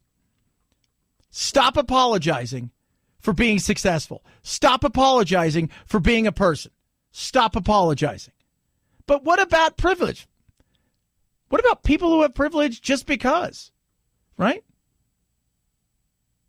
Well, what do you mean? Well, they're rich black people and Asian people and they're rich Hispanic people and all kinds of people. They have privilege that other people. Poor white people don't have that kind of privilege. What about maybe staying in your lane? Talk about stuff. I got no problem with that. That's a wonderful thing. But why are you so concerned about all of this other stuff? Well, because we're going to destroy this world and bring it and make a better world. Never apologize for who you are. That's the thing that's ridiculous. Never apologize. But Chad, there's white. You always say white advantages. Oh, absolutely. I'm not going to deny that. Never driven while black. Right? I haven't. But when you decide that you're going to be a victim, and that's what you're going to do, you're going to live your life based on past things that rarely, if anything, had to do with you or me or anybody else, but you're going to look at yourself as a victim across the board, period. And the only reason you're not where you're supposed to be in life because you think you should be there is because somebody along the way wronged you, wronged your mom, wronged your dad, wronged your grandfather. And because of that, you've got this victim mentality and you need to apologize. Somebody else has to apologize. And you're like, oh, good, white guilt. Stop with that crap. It's a bunch of horse crap. It really is. More from Ann. This myth is wrong. But this myth is too real for too many. It is ancient, so it is trusted. It is a habit, so it's assumed to be the way things are. It's inherited, so it's thought immutable. Its consequences are dangerous because it prioritizes a certain type of love, a certain kind of body, a certain kind of skin color, and does not value in the same way anything it deems to be other to itself. It is a myth that is with us from birth, and it is a myth that keeps money and power in the hands of the few instead of being invested in the lives of the free. Oh, my God. People buy into it, and it's a game, and they play it. I like how she talks about money there, right? You know, I mean, let's, yeah, you're right. It keeps money in the hands of a few. She's worth $35 million. Is she giving it all away? Just curious.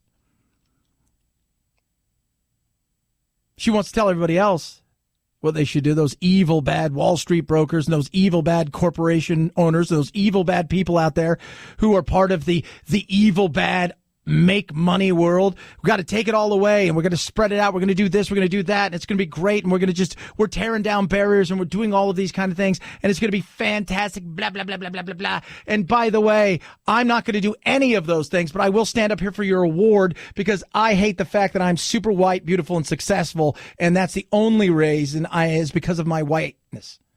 It's a bunch of crap. It is a bunch of crap. Stop focusing on what other people have that you don't have and figure out how, if you want what they have, how do you get there? Within reason. Obviously, if you're 4'7", you don't have a jump shot and you want to play center for the New York Knicks, not going to happen. Not. But this is ridiculous. Over and over again. It's a game. It's a game. And they all profit off it because it sounds nice. It sounds wonderful. Oh, my God, I'm so sorry I won this. Because that's what, oh, jeez. Look, she's sorry. She's apologizing for being talented. Isn't that nice? No. No. It's not. It's stupid. It's ridiculous. It really is. It is ridiculous. But that's where we are right now. That is where we are in this craziness. You have to act a certain way because it's expected to you by society and social justice warriors who at their fingertips will fire off something wonderful about you for apologizing about being overly gracious about how sorry you are for being talented, how sorry you are for being a woman, how sorry you are for men who are white, cisgendered, and how they're the worst people on earth. We'll fire that off, and we're going to splash it all over the place. It's going to be great for the whole world. Thank you. I'm not apologizing for who I am, nor should you apologize for who you are. I don't care what color you are. You should feel sorry about what color you are. You should feel sorry about how you were born. You should feel sorry about where you were born. You shouldn't feel sorry about anything. And I don't care if you're a transgender person who identifies as a white lesbian trapped in and whatever. I don't care. Don't apologize for that. Be you. Be you. Period. Case closed. But they want you to apologize for some of the things. So funny. It is.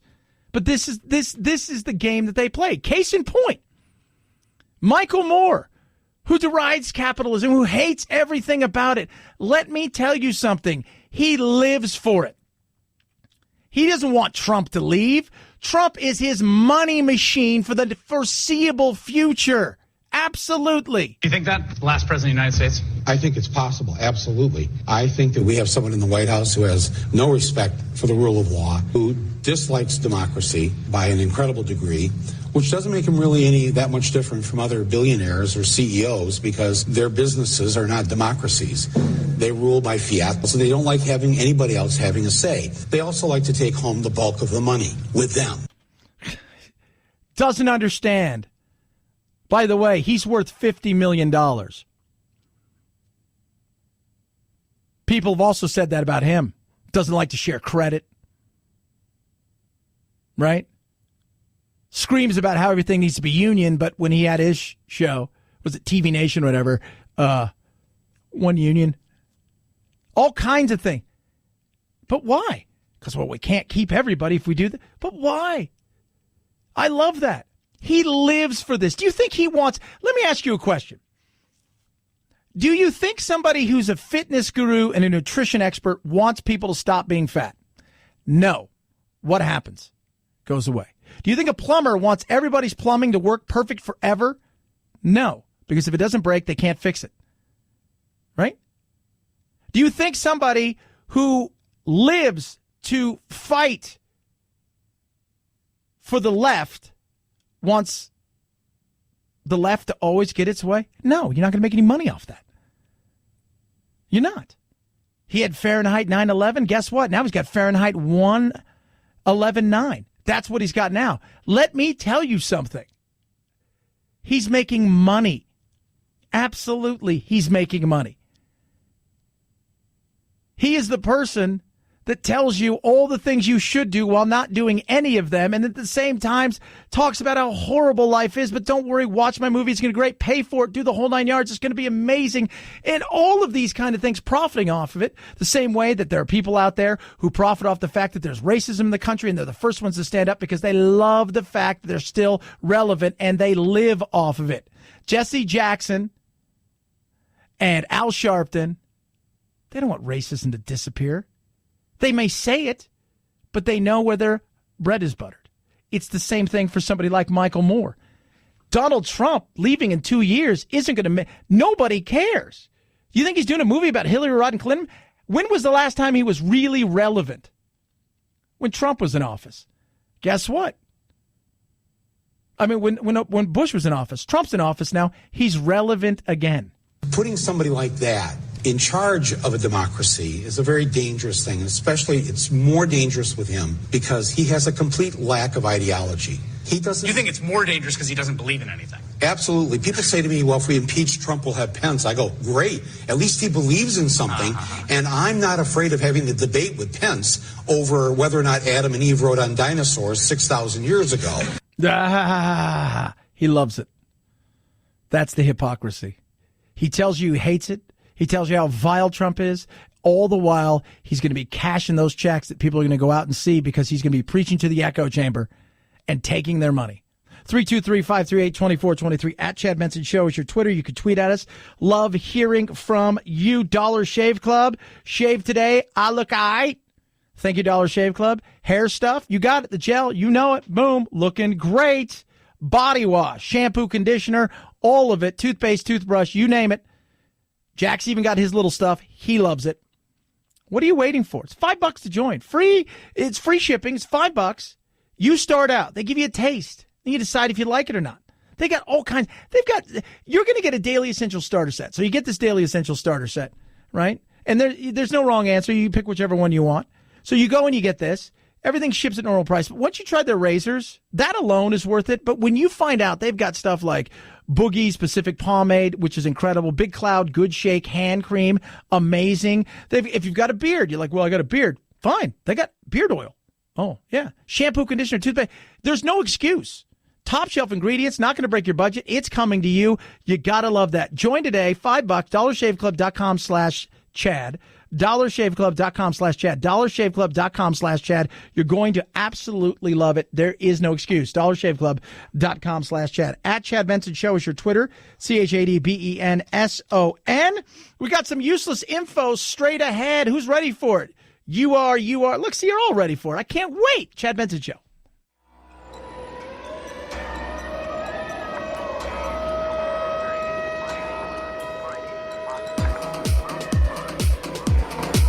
Darn, that climate change. Batten down the hatches.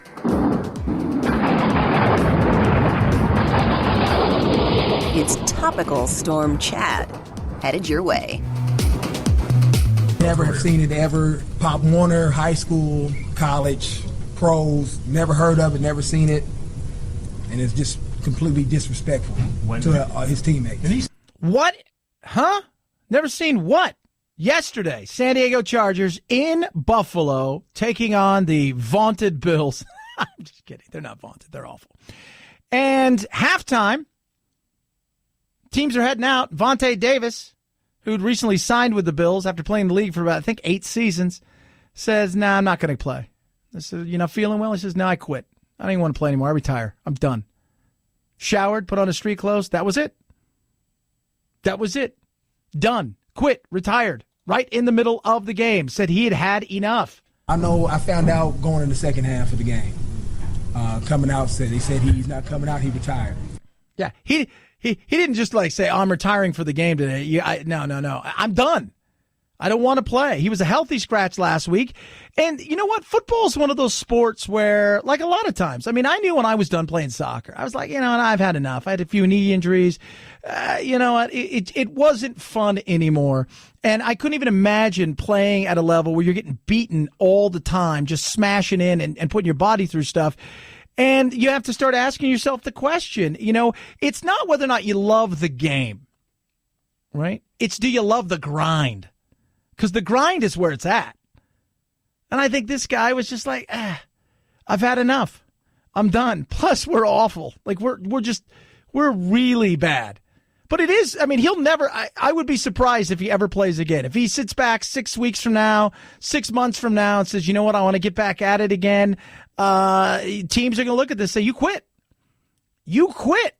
You walked away from a team in the middle of a game. It wasn't like you had a sit-down, heart-to-heart with the coach after the game saying, look, I don't think I'm going to be a help to you. You just said you were done for whatever reason. We'll find out later on down the road what those reasons are. There may be some stuff that we have no idea about. But I have a feeling, like a lot of these guys, it's the grind. It gets to you, right? Is your body ready for another beat down every single week where you play on Sunday and it isn't until Wednesday that you start feeling and by Thursday you're feeling somewhat of yourself. By Friday you're okay.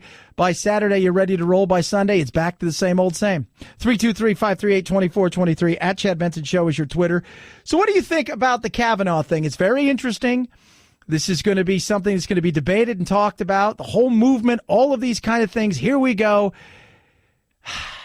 Partisanship is there, so let's not pretend it's not. Whether she's telling the story that she feels is the absolute truth, and maybe it is the truth, or whether it's something else, and they see each other, they see this entire thing in a different way, it's partisanship, and we can't ignore that. How do you feel? 323-538-2423 at Chad Benson Show is your Twitter. You can always tweet us. Check out the chadshow.com. You also check out Chad Benson Show or Chad Benson TV on the old YouTube as well. God, we're everywhere. It's just nonstop. We're just getting going, kids. Here's your useless factoid of the day. Snakes kill about 50,000 people a year worldwide. That's a lot. Dogs kill about 25,000 people a year worldwide. But that little mosquito kills almost 1 million people worldwide. Think about that for a second. Have yourself a wonderful rest of your Monday. We'll be back to a little Taco Tuesday tomorrow. Night-night, Jack.